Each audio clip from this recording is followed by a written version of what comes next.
Hello दोस्तों, इस video में मैं आपको बताऊंगा बीजेपी जो 2024 चुनाव के लिए मैन्युफेस्टो लेकर आई है, इसमें किस प्रकार से आपको बेवकूफ़ बनाया गया है। इसमें सिर्फ़ और सिर्फ अमीरों के हित के लिए इस मैन्युफेस्टो में घोषणा की गई है और बीजेपी पार्टी को कैसे आगे ले जाना है, अपनी पार्टी का विकास कैसे करना है, सिर्फ़ और सिर्फ इसी के बारे में इस मैन्युफेस्टो में है और कुछ नहीं है। तो सारा कुछ इस वीडियो में बताऊँगा दोस्तों, और ये वीडियो देखने के बाद आपको पूरा माजरा समझ में आ जाएगा कि आखिर इस मैन्युफेस्टो में क्या कुछ गलत है, क्या सही है, क्या नहीं।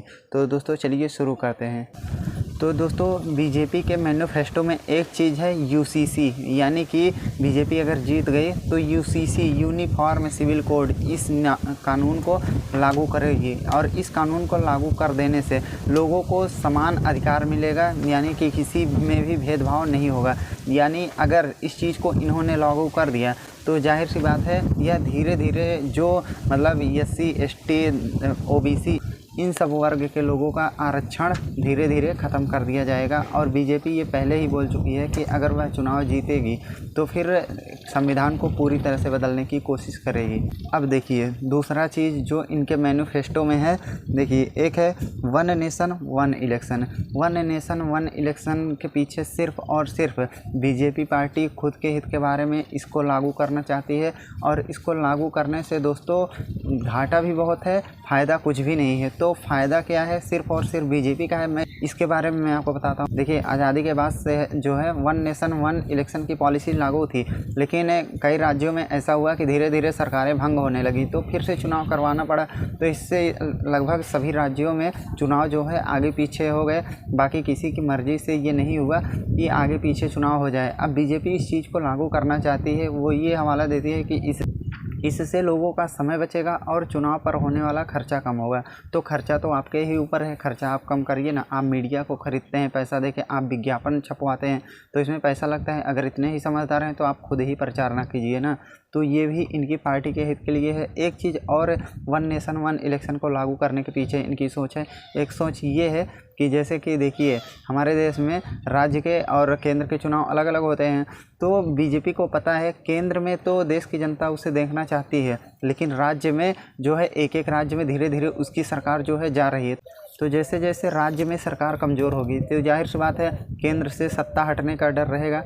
तो राज्य के चुनाव जो होते हैं वो अलग मुद्दे पर लड़े जाते हैं और जो केंद्र के चुनाव होते हैं वो अलग मुद्दे पर लड़े जाते हैं। जब वन नेशन वन इलेक्शन की पॉलिसी लागू हो जाएगी तो ये एक ही मुद्दे पर, राष्ट्रीय मुद्दे पर चुनाव लड़ेंगे और ये जीतने की कोशिश करेंगे। तो दोस्तों कहीं ना कहीं वोट बैंक का इम्पैक्ट मतलब प्रभावित हो सकता है इस वन नेशन वन इलेक्शन की वजह से। तो इसलिए बीजेपी इस चीज़ को लागू करना चाहती है। देखिए तीसरा चीज़ है फुल्ली डेवलप्ड नेशन बाई 2047। यानी इन्होंने इस मैन्युफेस्टो में जनता को ये भरोसा दिलाया है कि 2047 तक हमारा देश जो है फुल्ली डेवलप्ड हो जाएगा।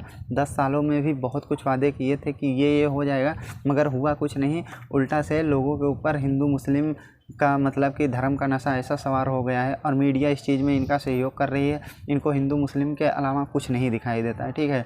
तो ये भी एकदम फर्जी चीज़ है।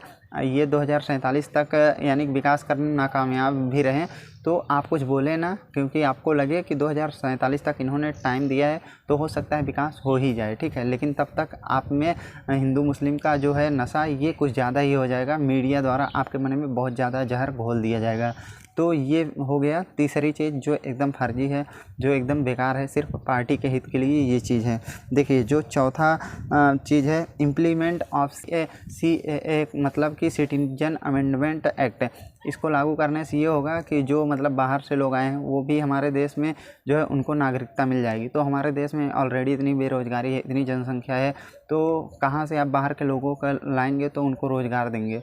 तो ये भी एकदम गलत है, ये भी फर्जी है, ठीक है। देखिए जो नेक्स्ट चीज़ है वो है वर्ल्ड क्लास रेलवे स्टेशन। यानी कि अगर इनकी सरकार बनी तो जो स्टेशन है वो वर्ल्ड क्लास होंगे। अगर आप उनमें जाएंगे तो आपको एयरपोर्ट जैसी फीलिंग आएगी।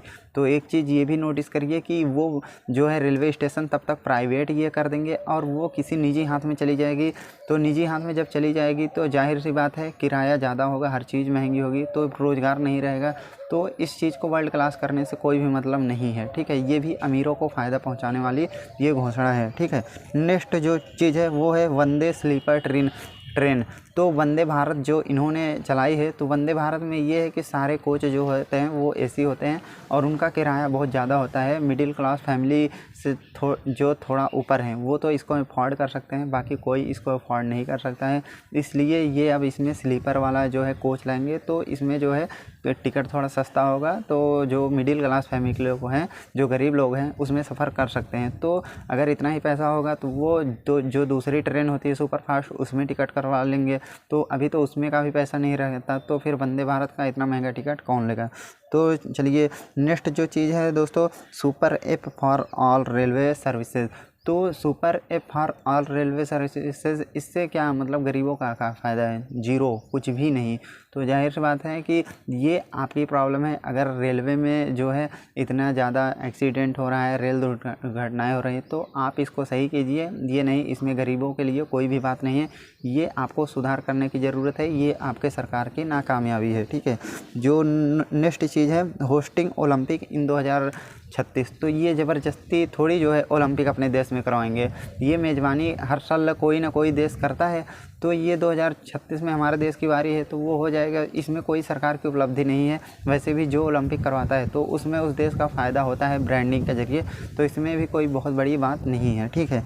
नेक्स्ट जो चीज़ जो है दोस्तों, वो अमीरों को फ़ायदा पहुंचाने वाली है, वो है नेट ज़ीरो एमिशन बाय 2070। इनका कहने का मतलब ये है कि 2070 तक जो है कार्बन एमिशन जो है वो 0% हो जाएगा। यानी अभी जो पेट्रोल डीजल की गाड़ियाँ हैं इनमें से कार्बन निकलता है, तो ये 2070 तक सीएनजी का पूरा सिस्टम हो जाएगा। तो सीएनजी है किसकी? अडानी की है। तो अडानी इससे अमीर होंगे बहुत ज़्यादा। तो आप लोग समझ सकते हैं इसमें भी जो है तेल पेट्रोल वाला सारा सिस्टम ख़त्म करके अडानी को सीएनजी के ज़रिए अमीर बनाने का इरादा है। तो ये आप समझ लीजिए। तो देखिए नेक्स्ट जो चीज़ है वो है permanent seat eight UN security council. तो यूएनएससी में 5 अभी अस्थाई सदस्य हैं, रूस, चीन, अमेरिका, फ्रांस, ब्रिटेन। तो ये 5 देश अभी अस्थाई हैं इसमें। भारत का ये कहना है कि अगर इस बार ये चुनाव जीत गए तो कोशिश करेंगे कि यूएनएससी में इनको अस्थाई सीट मिल जाए। तो अगर यूएनएससी में ये सिस्टम होता है कि अगर एक भी देश विरोध करता है तो फिर आप उसमें सीट नहीं पा सकते हैं, तो चीन ऐसा कभी होने नहीं देगा, ठीक है। तो चीन हमारा बहुत ही धुर विरोधी रहा है, इसलिए ये होने नहीं देगा। चलिए नेक्स्ट चीज़ जो है manned mission to the moon, यानी कि जो चंद्रमा का मिशन है वो इस बार मैन मिशन होगा, यानी कि मानव को भारत जो है अंतरिक्ष में जो चंद्रमा पर भेजेगा, ठीक है। तो ये सरकार के लिए ज़रूरी होता है कि वो किस प्रकार से जो है अपने अंतरिक्ष प्रोग्राम को आगे ले जाएगी। तो इसमें कोई बहुत बड़ी बात नहीं है, ये गरीबों के लिए नहीं है, ठीक है। आप अपने देश का विकास करना चाहते हैं तो गरीबों के बारे में सोचिए, ये नहीं कि आप ये कर दिए वो कर दिए, इसको कोई मतलब नहीं है। आप रेलवे को कितना भी वर्ल्ड क्लास बना दें, इससे भी कोई मतलब नहीं है अगर उसमें का किराया ही अफोर्ड नहीं कर पाएगा गरीब आदमी। तो सीधी सी बात, रोज़गार की बात होनी चाहिए, देश के विकास की बात होनी चाहिए, ये नहीं कि उल्टा सीधा हिंदू मुस्लिम में भड़का के। तो दोस्तों इस वीडियो में इतना ही। आपको ये वीडियो कैसा लगा कमेंट में ज़रूर बताएं, और ऐसी और वीडियोज़ के लिए हमारे चैनल को सब्सक्राइब करें दोस्तों। जय हिंद।